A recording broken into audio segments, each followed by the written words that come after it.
Whatever. All right. Hi. Listen. Hi, folks. We're finally we're live. We're live right now. For you guys tuning in, they're probably going to start tuning in the next couple of minutes as the way live broadcast works. We're live on LinkedIn as well as Facebook. Thanks for joining us today on the MSP Talk segment. MSP Talk is basically made for MSPs from Canada. It's no tech talk. It's basically just discussions and exchanges revolved around scalability, best practices, and all things related to running an efficient, modern managed service practice, right? And at this time, let me introduce today's guest, Chris Black, Chief Revenue Officer at Jolera. How you doing, Chris? Hello, everybody. Thank you very much for having me, Michel. That's awesome, man. Thanks for joining in. Listen, Chris, just to introduce you for the guys that don't know you, because you've been around for a while. A lot of guys probably know you on the MSP circuit. Maybe tell us a bit more, like what's your claim to fame? Tell us a bit more about where you come from and what you do. Claim to fame is definitely not my golf game, as I proved on the weekend. Oh, yeah. Okay. I've been around the MSP community mainly for the last 20 years, my entire adult life. And I've been around not because I've been selling into the MSP community, but because I've been a part of it. I sat on many of the same tech advisory committees and business advisory boards as many of the guys that run in our same circle. I was one of the primaries at the Graycon group in Western Canada for most of my career.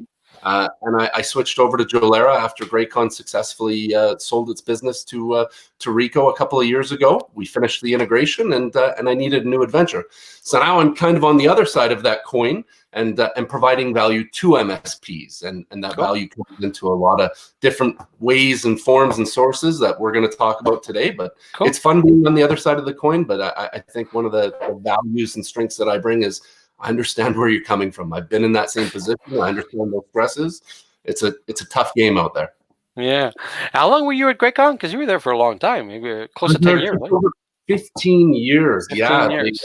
They took a hell of a risk on me coming at a young age, and they showed a lot of patience.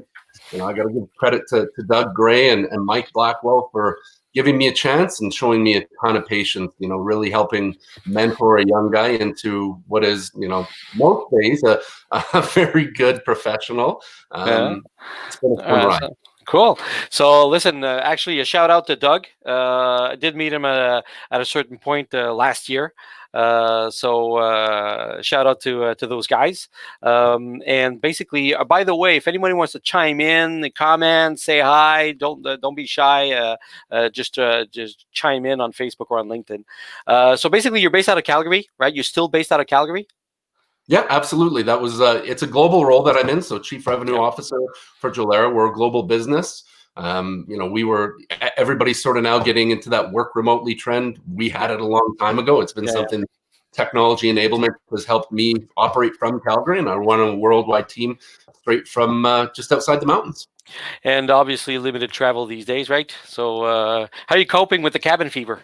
Anything? I'm back traveling. So for me, not as much as I was previously. I was probably on the road 10-ish days a month previously. I'm back in Toronto a week a month. I did my first trip back to Toronto a few weeks ago. It was a very interesting experience seeing an empty Calgary airport.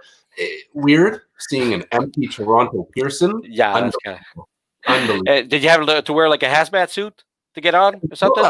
It felt that way. You wearing a mask, and everybody wears a mask to the grocery store to here, but wearing a mask for 2 hours in the airport, 3.5 hours on your flight, and then another half an hour while you get out of the airport, that's a different experience. And then for me, I don't have a car sitting there that I'm getting into to drive, so I'm hopping into an Uber. So there's another 45 minutes in a mask. So no hazmat suit, but definitely a change. A level of let's just say it's not as comfortable as it could be, right?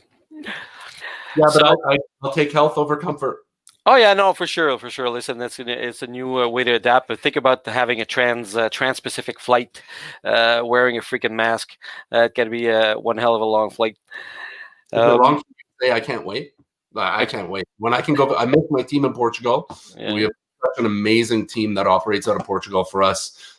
We've added a whole bunch of new members. Like, we've continued to grow throughout COVID, so we've added a whole bunch of team members. I'm itching for FaceTime with them. So I think I'm a road warrior. I'm basically got cabin fever. I mean, as soon as I can right now, I just feel like meeting MSPs, meeting business owners. It seems like it's on the cusp of being welcomed and not being welcomed, probably in most cases, but still a certain level of, is it acceptable, right, to go into their businesses? So I'm itching to go out on the road. It's going to happen very soon, because there's no way.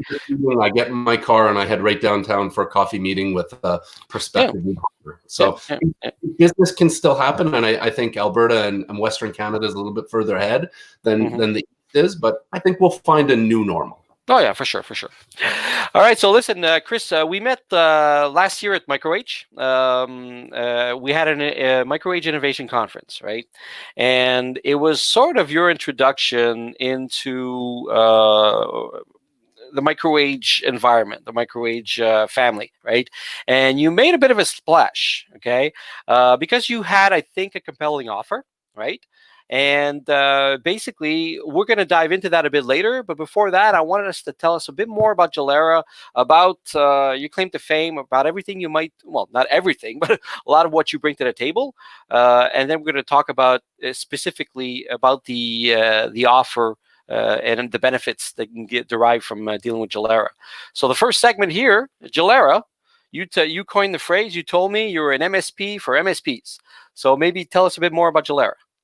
I think Jolera has a wonderful story, and one of the reasons why I came on board and wanted to become a part of this journey, and it was really, Jolera existed for 15 years and it's been around for 20. Its first 15 years, it was an MSP operating in the hyper-competitive space that is Toronto, and doing what everybody else is doing, wheeling and dealing and building a marketing team and a sales team and going after customers and winning some, losing some. And Jolera really carved out a nice niche for itself. It was started by Alex Shannon, Joseph Knizer, which are, they may take offense to this because I know they love to think of themselves as salespeople at heart, but they're engineers at heart. They're technologists, like many people that start MSPs. And what these two guys were able to do is really build a managed services, monthly recurring revenue machine before monthly recurring revenue was everybody's focus, before managed services was more than just patching firewalls and patching servers.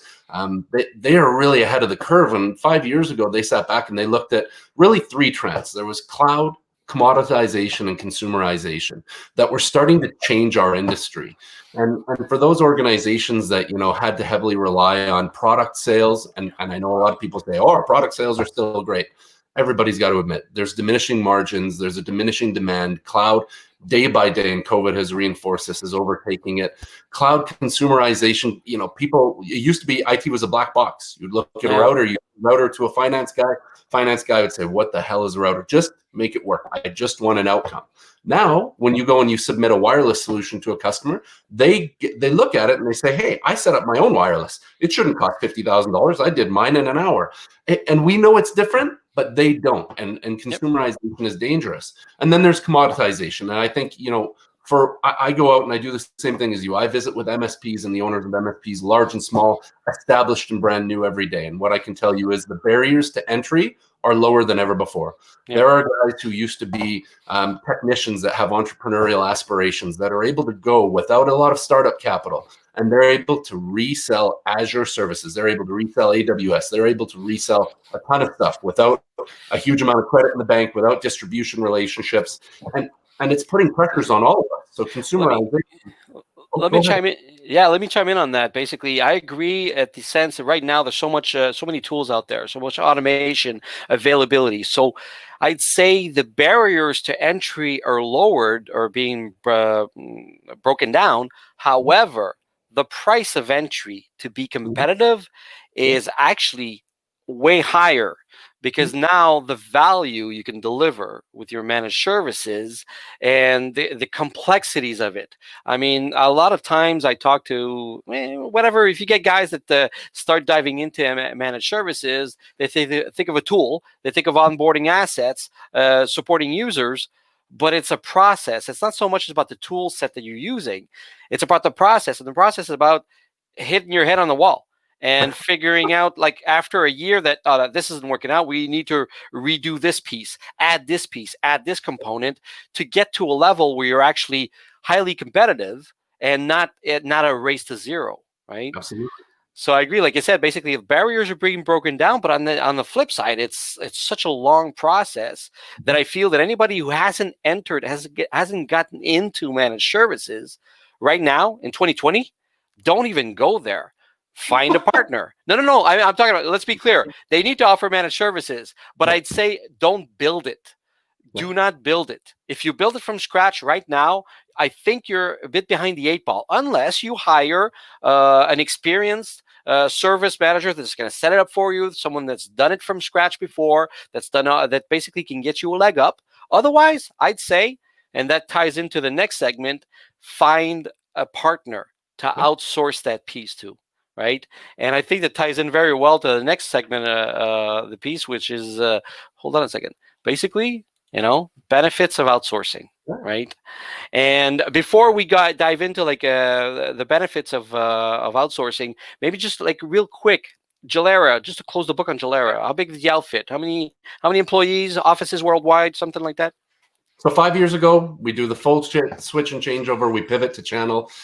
We evaporate the sales team. We get rid of all of the direct to okay, so channel only. Channel only. Perfect. 300 people operating worldwide, growing at about 45% year over year. Pre-COVID, we were going to absolutely annihilate that this year. I would say we're down to about 40%, which I'll take as year over year growth in 2020. Yeah. Really what we are is people, process, and technology. Our primary aim for MSPs is to help them reduce risk. And it's the risk of hiring, finding the right people, the time it's going to take to get it right, and the customer experience that they're going to have to live through with you while you try and figure it out. We can help shorten that gap and diversify. Actually, it ties in very well because basically MSP Talk is about scalability, right? Yeah. And personally, I'm a big fan of outsourcing, right? I'm a curious nature. And I think the human to human aspect is very important. And whatever you can do as a business owner to maximize that, the importance of that piece, whatever you can do to concentrate on that. And it should be the core business. You should be an IT business owner, should be in the business of supporting people. Supporting the tools that help support the people, maybe, right? So as I said, I'm a big fan of outsourcing, but if you're an IT business owner, it seems natural to look at accounting, outsourcing your accounting, outsourcing your marketing, and outsourcing your lead generation. Those are all common threads, common pieces that are being outsourced by IT business owners. But I'm thinking that if you're an IT business owner, especially in the SMB space, outsourcing makes so much sense because in the SMB space, you cannot be specialized.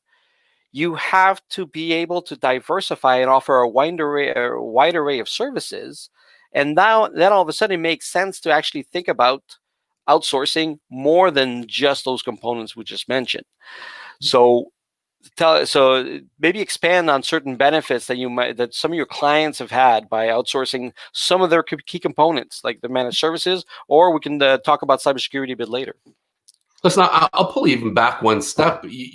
For years and years, everybody has sold various manufacturers' hardware. Nobody went out there and built their own switches. They didn't build their own service. Could you? Yeah, the technology was available for it, but why would you do it? You went to manufacturers who had a process. They put the people, process, technology together to build a great device. Your job was to find the customers, prove that your business and your capability was the right one, along with that technology, to bring it into their environment, deploy it, and manage it for them. You were giving them an outcome. You're managing the customer relationship and experience. That doesn't change when you outsource services. So people need to stop thinking of services as this competitive, hands-off, we can't change that thing. And you have to think of it the same way as hardware. If you're not going to make your own switches and servers, you shouldn't make all of your own services as well. And really where I think the benefits of moving to an outsourced service provider is that don't fix what's not broken. If you have stuff that you do really well and you have the people, process, and technology figured out, you don't throw the baby out with the bathwater, okay? No. But in areas where you need to diversify, and for many MSPs, cybersecurity, Cybersecurity is not a firewall. It's not endpoint antivirus. Those are small components of it. It's that ecosystem of customer outcome, of that reduced risk, that visibility, and the ability to deal with security issues as and when they happen, because they will happen. When you look at things like a professional services bench, you can't carry an unlimited professional services bench that can handle every single technology under the sun. You simply can't do it. You have to pick your horses. Well, what happens when an opportunity comes where you don't have that resource and they don't want to look at your technology that you're offering? Do you just walk away from it? What if it's one of your core clients? So you need the ability to augment and to diversify. You need the ability to offer more to your customers and wrap around them with love your organization and your value proposition. And the partners that do the best with Jolera are the ones that use us to fill holes in their current lineup, or to help them replace areas of their business where they haven't got that people, process, and technology right, and they're losing money, or they're having a hard time. They have blind spots. You got it. Exactly. They got blind spots. Everybody, you know what? I think it's hubris for any business owner not to think that, you know what, I have blind spots, and to think about. And once you realize that, you have to do everything you can to say, how do I bridge that gap? How do I compensate? Is it outsourcing? Is it more training? Is it concentrating on that specific aspect? It doesn't matter. You do have blind spots, and to be able to identify that those blind spots and those are going to create a chasm in your growth cycle. You're going to be topping off at a certain point, and you figure, okay, the only way to break through and have that scalability to be able to scale might be outsourcing to a partner, right? Because you all have specific expertise. And if your expertise is managing your client's environment, knowing your client's environment, well, what if you're able to say, you know what, there's certain pieces that I have that I can reallocate in my team and have this done at a different ways with a set pricing or a scalable price, right? That's where outsourcing makes so much sense on this. And it's that middle layer. It's the plumbing. This is, and I hate to break it down to that, but we're the plumbing. You don't sell the plumbing. The plumbing is a necessary evil, but you can control the price. You can control the sale. You control the reporting and the end customer contact and communication. It's the delivery in the middle space from one place to another. You're still that branded edge that sits there with the customer and holds them accountable. And for a good outsourcing organization, and again, I'm biased, I'm part of Jolera, I'm going to throw it out there. You know, your safety net is SLAs. Your safety net is the relationship that you're going to create with us, because we're going to build a client relationship with you in the same way that you're building it with your customers. Your safety net is 100% transparency. Our portal, our reporting, our systems, our operation is yours. And you can talk to guys. You talk about the MicroAge family. Bill Palmieri and his team have been inside and outside of Jolera. They've done the deep dive, and they're welcome to come sit in our office anytime. They can see us support their customers live. For us, to provide the plumbing. Yeah, listen, there are a couple of things there. I want to. You gave me two things that I don't want to forget. First thing, we are going to talk about the experience with MicroAge that you've had, a bit of bird's eye view, but also another aspect is I'm struggling to find that thought back. You just gave me you just gave me a nugget, and anyway, it'll come back.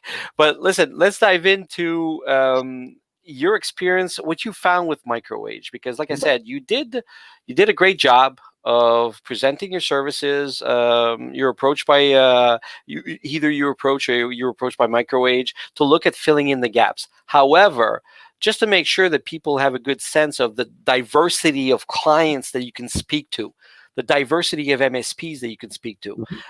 MicroAge is not a cookie cutter model. Our guys are very different from each other, right? And to illustrate that fact, I'd love you to go through some of the different aspects that you had to, like some of the different offers you had to adapt to fit with either one or other MicroAge, and it probably speaks to the same level of the types of clientele that you have. Well, I give MicroAge a lot. You are right. It's a very diverse family of franchises that all operate in different geographies based on those geographical needs. They deal with different sizes and types and complexities of business. It's a very interesting challenge, and it's one that actually is what we see every day outside of MicroAge and as well. I mean, MicroAge really brought us in because of our cybersecurity practice, and I'm proud to say, and I'll put it out there and challenge anybody. We have one of the best cybersecurity practices out there. Period. Yep. Built for the channel. It's built to enable our partners, and it's highly functional for your end customers, and it covers everything from security awareness training to assessments, right down to subscription-based technologies, and it's all back-ended by our SOC and security incidents response teams in our fully managed SIM environment. So we have a Chris, let me stop you. Yeah. Let me stop you for a second, okay? I'm more interested in, I'm sorry to stop you. Basically, let's say client A, scenario B. Typical customer, well, typical, there's no such thing as a typical MSP, but typical MSP that you've spoken to, whether MicroAge or not, doesn't matter, in terms of them, like typical size, challenges they might be feeling, and how Jolera was able to fit one piece to it.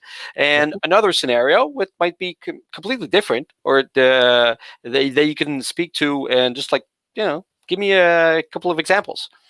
For sure. You can walk into MSPs that have no cybersecurity capabilities or practice at all. They've avoided security. They've stayed away from it. It was too niche or expert for them, where they're not even selling firewalls. They stay away from antivirus. They're not touching it. So for us to come in, we become their cybersecurity platform. So the enablement is we get to understand what their sales motions are, what their customer set looks like. And we provide all of the sales, marketing, and go-to-market enablement to prepare them to go out and be able to represent and market to their current customers and new customers. So that's net new. Like, we're starting from the building blocks, and we take our mature solution set, we lump it on, we build their brand and their pricing around it, and we help them take that to market. In the background, we have a series of pre-sales solution architects that are at no cost to the vendor, that are there to support you on every single call that you make. You have a customer call and you need help. Any of our team can come in and help you have that conversation about security with your customer. So we really help them build a cybersecurity practice. Then we get where most MSPs are. Most MSPs have elements of cybersecurity, and those typical elements are endpoint antivirus, firewalls. And some of them have assessments or user defense training, stuff like that. They'll have those little elements, but they don't link together. They're all on separate panes of glass. There's no SOC, there's no security incident response mechanisms behind it. In 99.9% of instances, there's no SIM, there's no correlation engine behind it. So what we do is disconnected. Disconnected information. And it's immature. From a client's perspective, it's immature. I mean, we see this more and more often. Clients do not want to spend money, that cloud, that Netflix-based world. They don't want to go and buy a firewall for $20,000, spend $5,000 installing it, and then have you monitor it and patch it for $100 a month. There's too much complexity in that. They want to be able to, through one monthly price, get the entire thing. I want it installed, managed, optimized, taken care of, hardware included. We live in the subscription-based economy. So what we do is we come and we connect those dots for those MSPs, and we take their firewall platform. We do an evaluation. Here's your current firewall platform. Here's your value prop to your client. Okay. We can take and replace it with this one, or we can augment it with these services technology. So we provide a very, very high amount of flexibility to MSPs to either adapt to their current technology or move them to new solutions that give their customers a better outcome. And then we link them all together through a single service operation, a single security operations center that runs 24/7. We tie it to a security incident response team that when an issue happens to their customers, the customers are now going to be engaged proactively so that security incident can be handled. And we tie all of that technology through a correlation engine, so we actually know what's happening in that customer environment from the email client straight through to the data center. Okay. So basically, listen, we've been talking cybersecurity like crazy, so might as well move on to the next segment anyways, right? Which is all about cybersecurity. And listen, I remember that nugget, and it's a nugget that made me think about a competitor of yours, right? Okay. So it's actually a couple of years ago. It's 2 years ago. Listen, it is a company, well, of course, it was Continuum, right? Yep. And they were bought out a couple of last year. However, 2 years ago, I remember sitting into this webinar where the company, I forgot the name of the company, they made an evaluation, like a benchmarking financial growth, comparing MSPs that have built their own managed service practice. I mean, it had nothing to do with cybersecurity, versus the performance with another group that basically outsourced their managed services, right? And I remember very vividly the feeling I got from looking at those numbers, where where the ones that outsourced actually outperformed in terms of profitability, in terms of growth, in terms of net dollars, basically MSPs that have everything in house. And I thought it was something eye opener. Where basically, and like I said, that's why I'm a big fan of outsourcing, and even looking at the outsourcing your back end. Before we move on from that, why? Yeah. What do you think that is? Because I can tell you why. I have a good idea. I think it has to do with focus. I think it has to do with basically having a scalable, that nice graph that we love to see, right? I mean, right now I'm probably reverse. So okay, so they say that graph that you like to see that doesn't have any of those jagged edges that go up and down depending on if you hire a resource or you're stuck in the same place. So for me, it just makes sense that if you actually have a scalable model that's able to grow with you, you're going to increase the number of opportunities. You will focus on the relationship, and instead of focusing on the operation side and on building that back end. And also, one thing I do want to address before we move on, it's my pet peeve. It has to do with right now, one of the biggest issues in the IT industry. Well, actually, a lot of industries in Canada and the US has to do with skilled workforce, right? With availability, with HR and human resources. And in a world when you're actually facing these issues of, as an IT service provider, that HR is highly important. We're not talking about just putting people in front of a desk and answering phones, right? We're talking about but a lot of these companies that are growing their MSP practice are actually hiring low-level techs to do NOC, monitoring, answer service desk. And those people eventually will move on, right? So you're actually fighting to get that HR resource that's actually right now is hard to come by, the qualified ones, to bring them into a model where it's going to be very hard to get them to graduate. You got it. That's why for me, I mean, that's why outsourcing makes so much sense right now, because you're complaining. MSPs have had that issue of hiring skilled workers, but at the end of the day, I'd say, you know what, outsource that. Not we're not talking about menial task or anything but that low level, like a daily grind of monitoring piece to a partner, while you're actually taking those resources that you have, train them up, and charge better rates for their services. I couldn't have put it better myself. It was a test. The word focus is everything, and you're focused on your customer and the customer experience. And you do that in the customer acquisition process on one hand, and you do that in the customer retention process on the other hand. That's what's hard to do when you're fumbling trying to find resources, right? I mean, you're trying to find resources. It's very hard to focus on maintaining and growing your customer base and expanding what you supply to them, while you're constantly trying to plug holes. Finding resources, training resources, replacing resources, finding tools, training on tools, replacing tools. All that stuff. There's so much apparatus that goes in and around it that you're continually in the business trying to fix things, as opposed to being in front of your customer. The MSPs that are doing the best right now, pure and simple, are the ones that have a very, very good customer acquisition process. They know who their target customer is, and their language branding, and they're chasing it. Two, they're also using VCIOs, and these are business technologists sitting in front of those customers, providing consulting, not selling, not teching, consulting. And then the third part of it, on the customer retention side, they're showing them the love. They're showing them the reporting. Here's all the value we're providing. And the ones that do that are going to win. The ones that sit in the background and try and be the best ninjas possible, hidden from their customers, exactly. You try and just sell to the relationships they have. You run out of relationships. People don't want to talk to salespeople anymore, and you're not proving the value. Your customer doesn't understand where that check is going and why it's going there. There you go. That's it. So no, listen. I led Greycon. I tried doing this. I tried building it. I turned. I'll admit this. I'll throw it out there. I turned Alex Shannon Jolera down. I said no. He came and pitched me. Hey, watch out. This is being recorded, man. This Why is is being that? recorded. Because of control. I don't mind. It can be recorded. I'm just kidding. I said no because you have this, you called it hubris. It's a want for control. It's this belief in your own manifest destiny that you can do it better. You can do it all.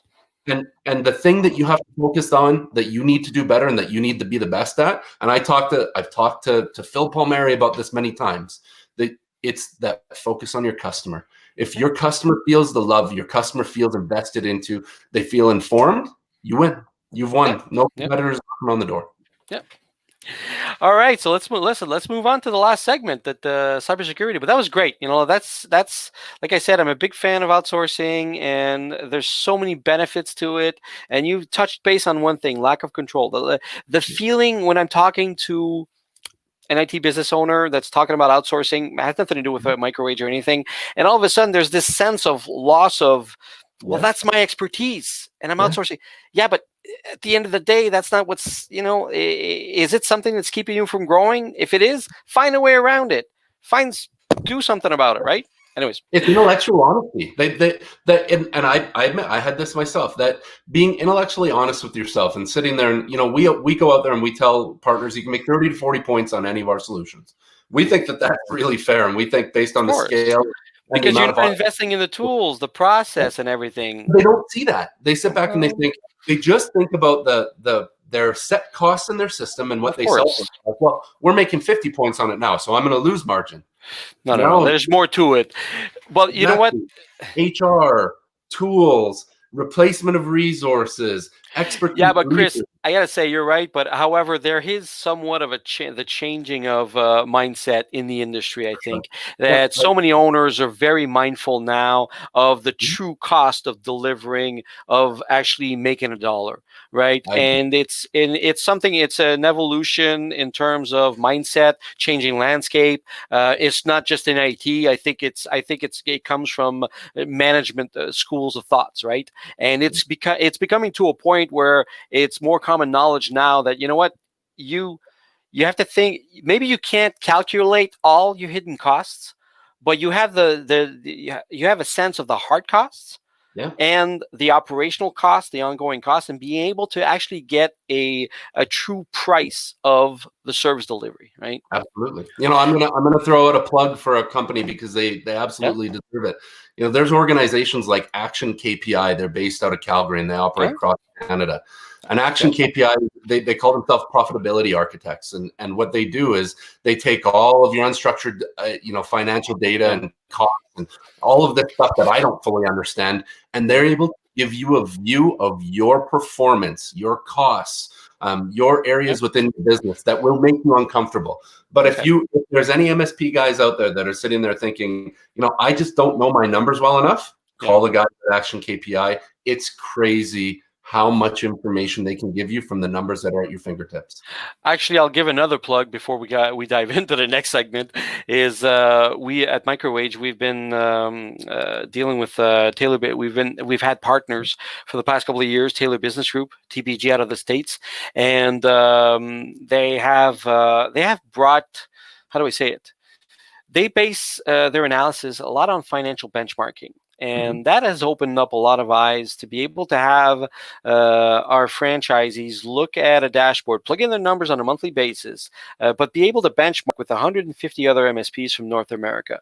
So they're able to compare certain specific KPIs and being able to rate themselves. It's one thing to know you're doing better than you were the year before. I mean, that's easy enough. You can hone in on a couple of KPIs and say you're getting better. You should be getting better.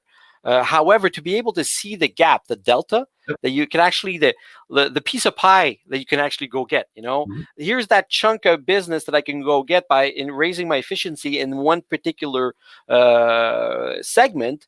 So that has basically opened up a new school of thought. Or basically, all of a sudden, you have owners looking at least being able to have a better sense of the true cost of, are they making money, and how they can make a bit more, right? Absolutely. And it points out those areas like professional services bench that sits empty half of the time. It's the reason why, I think of outsourcing in the same way that I thought of virtualization. You used to have these servers that sat at 20 or 30% waiting for peak load, and peak load never came. It's the same thing in most professional services benches, and that's exactly. that you're bleeding out the door, and that's a high cost area. So yeah, because you're playing. We're great. Michael Cummings and those guys, a lot of time for them. Yep, that's awesome. All right, so let's move on to the next segment. Last segment, right?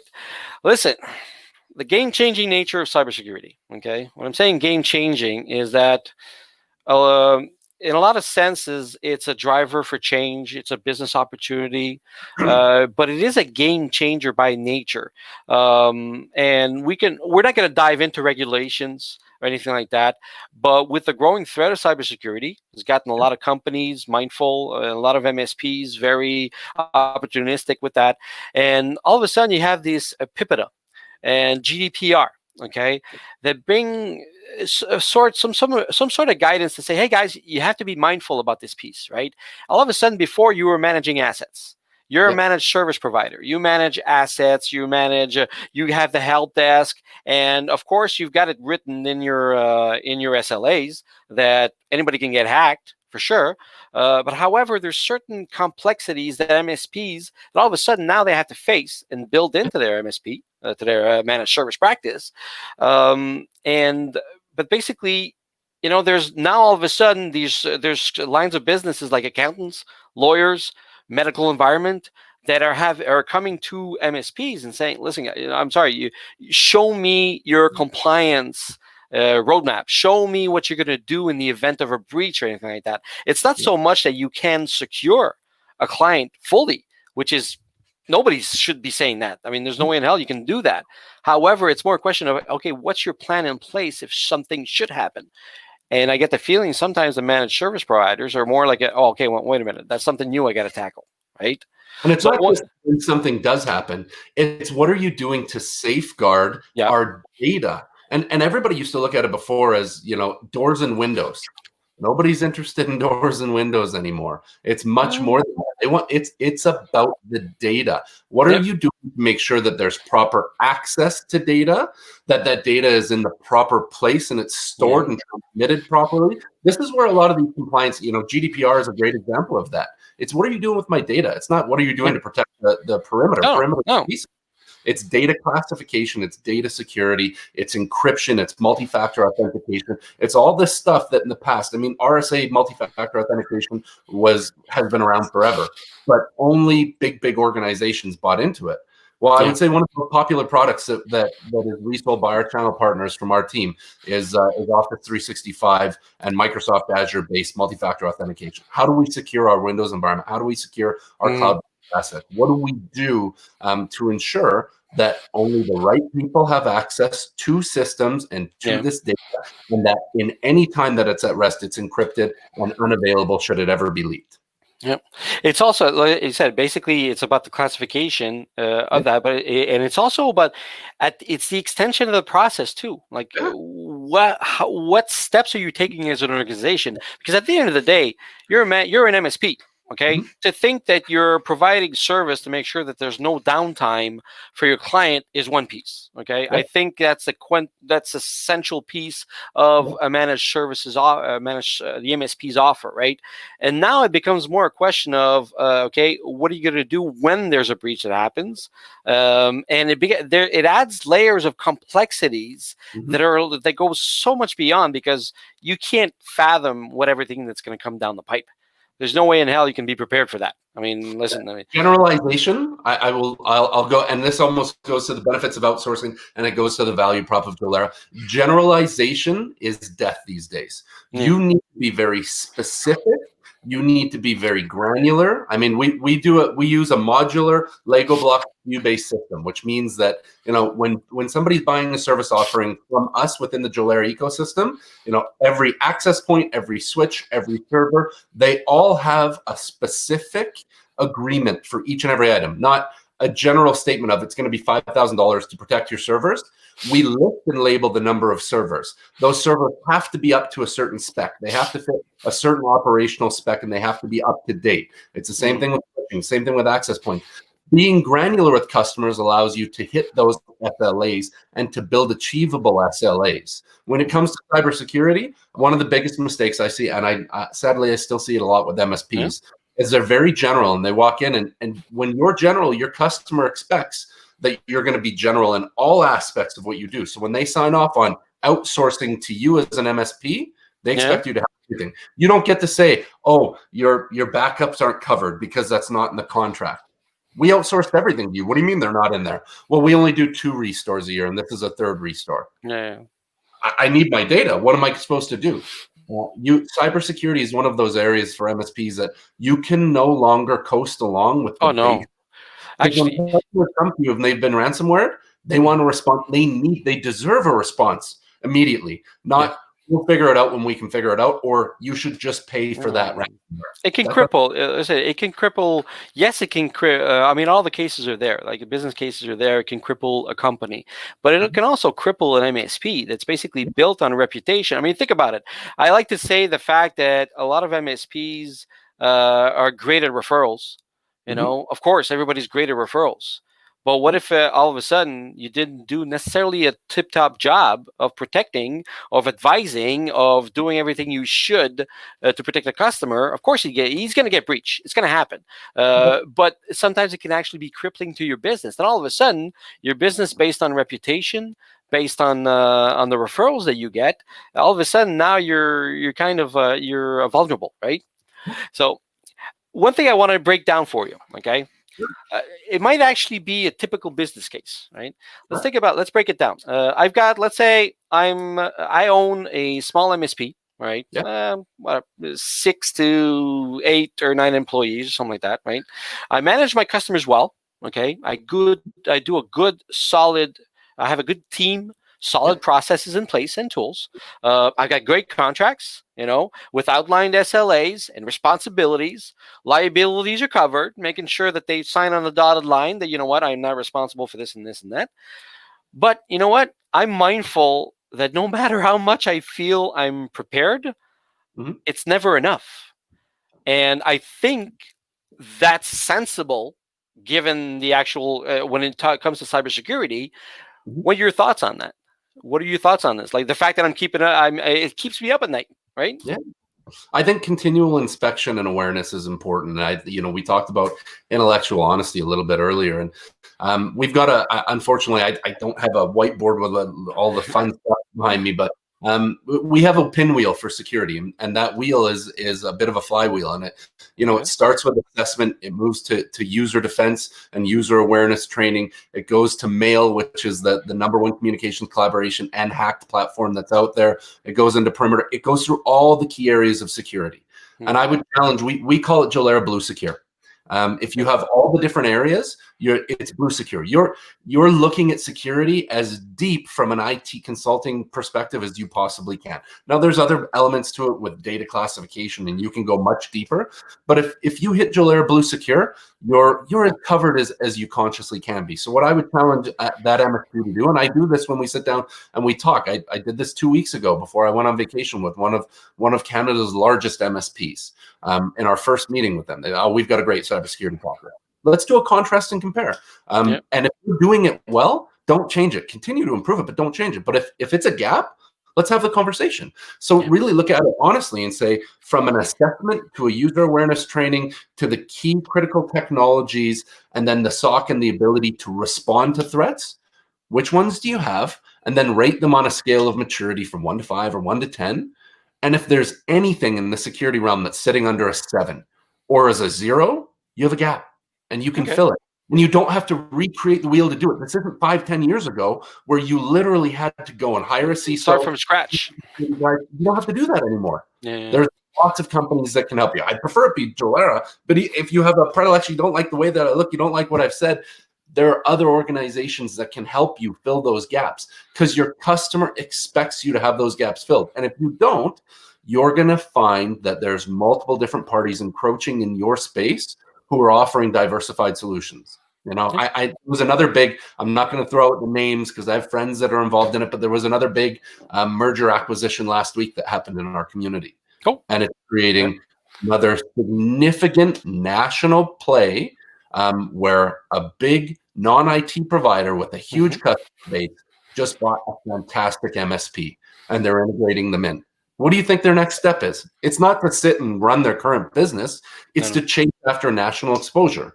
And if you're missing elements within your security stack or your broader MSP play, and you're not looking to fill them, somebody else is having those conversations.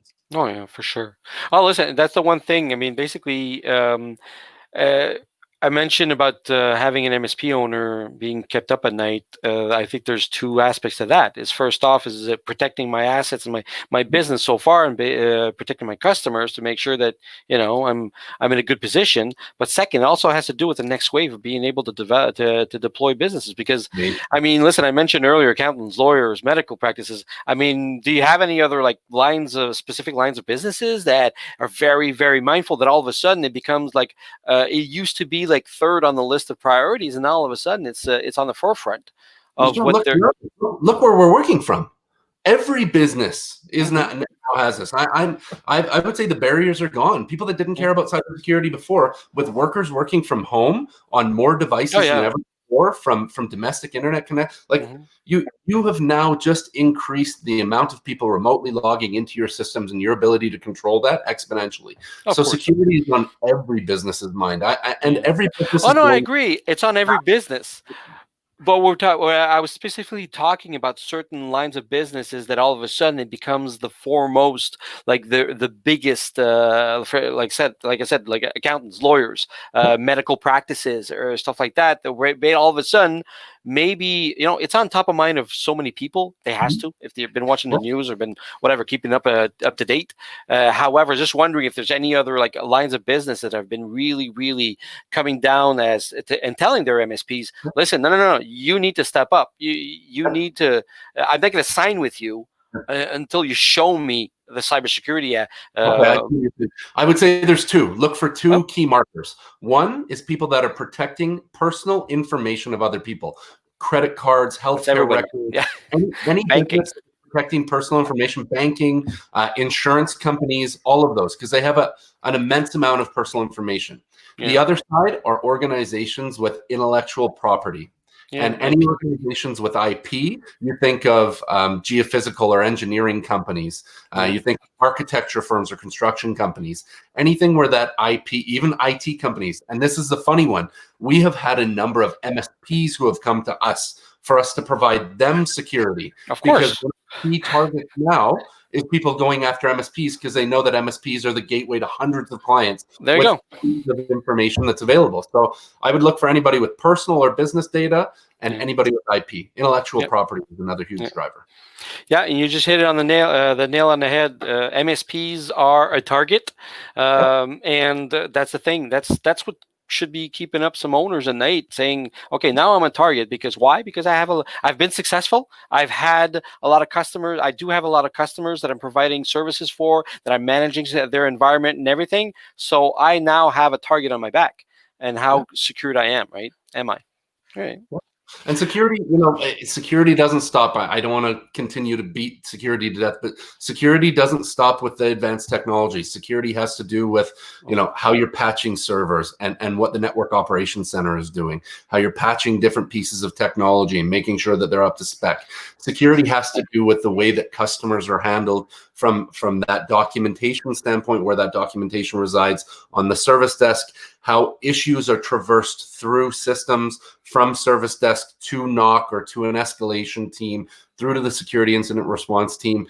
Time is of the essence, because once a security issue hits an environment and starts to propagate, time is absolutely everything. So making sure that you have an entire security conscious organization that is able to take issues from that tier one service desk person and have very, very clear processes and workflows to get it through to the right security person to really put a nail down on things is important. Very important.